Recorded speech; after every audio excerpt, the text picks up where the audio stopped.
Hi, we're in New York City at ABC Studios on the set of Live with Kelly and Ryan, featuring Ryan Seacrest and Kelly Ripa. People from all over come here to watch Kelly and Ryan talk about entertainment, politics, sports, and everyday living. But we're here today to do some Lola, it's about to be over. carpool chemistry. Today, we're going to learn how to write names and formulas of molecular compounds. That is, compounds that are formed by covalent bonds, not ionic bonds. So to determine if we have a molecular compound, the easiest way is to ask yourself, is there a metal in the compound? If not, you have a molecular compound. If you do have a metal, most likely it's an ionic compound that's held together by ionic bonds, not covalent bonds. Unlike ionic compounds, which can only bond in certain ratios depending on their charges, atoms in molecular compounds can bond in different ratios. For example, when nitrogen and oxygen bond together, they could bond together in a 2-to-1 ratio, a 1-to-1 ratio, a 1-to-2 ratio, a 2-to-3 ratio, 2-to-4, or even a 2-to-5 ratio. A problem arises in naming this. You can't just name it nitrogen oxide because you would name this one nitrogen oxide and that one nitrogen oxide and this one nitrogen oxide, and you wouldn't know which is which. So what we've come up with is a system using prefixes.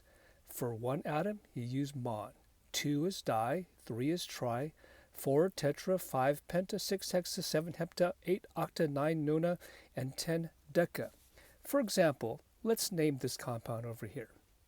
If we have 2 nitrogens and 1 oxygen, well, there's 2 nitrogens, so you put the prefix of 2 in front. Dinitrogen. And if there's 1 oxygen, you would say mon. But instead of saying oxygen, you add the IDE suffix to it, monoxide. Let's take a look at the next one. Here's nitrogen. There's only 1. Now on the first word, if there's only 1, you could drop out the mon and just put down nitrogen. And the second word is oxide. And how many are there? There's only 1, so you would say monoxide. Let's take a look at the next one. Here's 1 nitrogen, so you simply say nitrogen. And now there's 2 oxides, so you would say dioxide. The next one we have 2 nitrogens, so you would say dinitrogen. And there's 3 oxides, so you would say 3 is trioxide.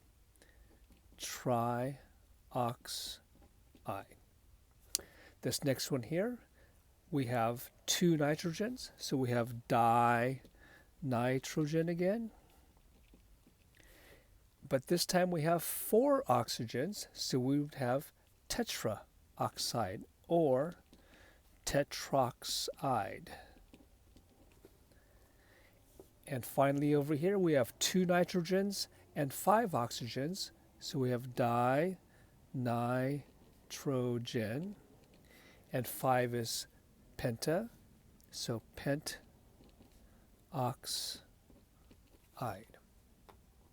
So that's how you name these molecular compounds. What happens if you're given the name and you're asked to write the formula? Well, let's take a look at this one, carbon tetrabromide. Carbon, of course, is C, and how many are there? There's only 1. Bromide is Br, and if you weren't sure of that, it stems from bromine, and you can look it up on your oxidation table. Actually, bromine is Br, bromide, and so we have CBr,